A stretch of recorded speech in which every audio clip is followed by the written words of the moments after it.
Extra judicial confess বলতে আমরা কি বুঝি? হ্যাঁ, এটা একটা গুরুত্বপূর্ণ প্রশ্ন বটে। এক্সট্রা জুডিশিয়াল কনফেসটা হচ্ছে কি, এটা পুলিশ কর্তৃক গৃহীত জবানবন্দি। সেখানে বিজ্ঞ ম্যাজিস্ট্রেট সাহেবের সাথে কোনো সঙ্গতি থাকে না। এটা একমাত্র পুলিশ, যেমন কোনো কোনো মামলায় একজন আয়ু সাহেব মামলা তদন্ত করতে গিয়ে ঘটনাস্থলে একজন ব্যক্তির কাছ থেকে যে জবানবন্দি গ্রহণ করলেন, 161 ধারায় জবানবন্দি গ্রহণ করলেন, এটাই হচ্ছে extra judicial confess. Extra judicial confess কি কখনো কনফেশনালি স্টেটমেন্ট হিসেবে গণ্য হতে পারে? হ্যাঁ, এটাও একটা গুরুত্বপূর্ণ প্রশ্ন বলে আমি মনে করি। এক্সট্রা জুডিশিয়াল কনফেস আমি ইতিপূর্বে আগেই বলেছি, এটা পুলিশ কর্তৃক গৃহীত জবানবন্দি। কিন্তু এক্সট্রা জুডিশিয়াল কনফেস এটাও অনেক সময় কনফেশনাল স্টেটমেন্ট বা স্বীকারোক্তিমূলক জবানবন্দি হিসেবে পরিগণিত হইতে পারে। অ্যাজ এক্সাম্পল, একটি রোডে বাস ডাকাতি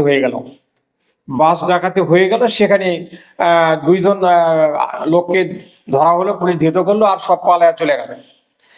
এখন পুলিশ তদন্ত করতে গিয়ে এলাকায় কিছু লোককে সন্দিগ্ধভাবে অ্যারেস্ট করলেন। তো এই অ্যারেস্ট করে থানায় নিয়ে গেলেন।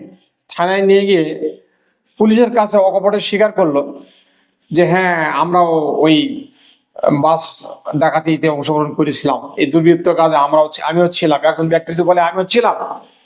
তখন পুলিশ বললেন, তুমি যে ছেলে তার একটু প্রমাণ দেখাও, আমরা প্রমাণ দেখতে চাই।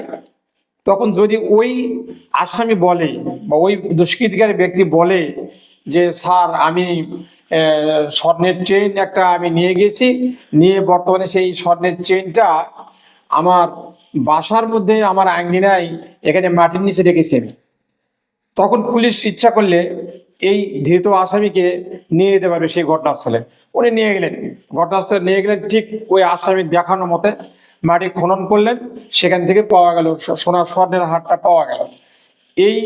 তখন এইটার এক্সট্রা জুডিশিয়াল কনফেস হিসেবে থাকে না, এটা ওই আসামিকে একজন প্রিন্সিপাল অ্যাকুইস্ট হিসেবে গণ্য করা হয়। অর্থাৎ এটাই ওই এক্সট্রা কনফেশনাল স্টেটমেন্টের সমতুল্য হয়ে যায় আর কি। এটাই হচ্ছে বিধান।